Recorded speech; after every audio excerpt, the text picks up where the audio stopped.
رغم احتياجي أنطوي الله، وألوذ بالصلوات والخلوات.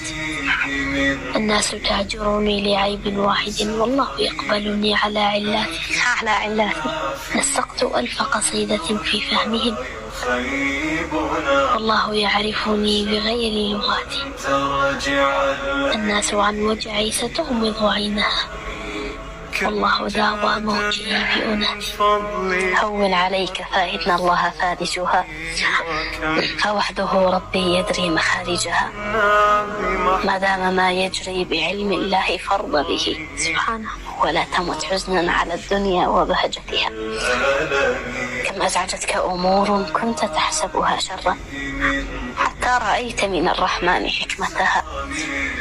فوض له الأمر في كل الشؤون، تجد للصدر شرحا وللنفس سكينتها. الله، جزاك الله خيرا يا إبراهيم. بارك الله فيك يا حبيبي.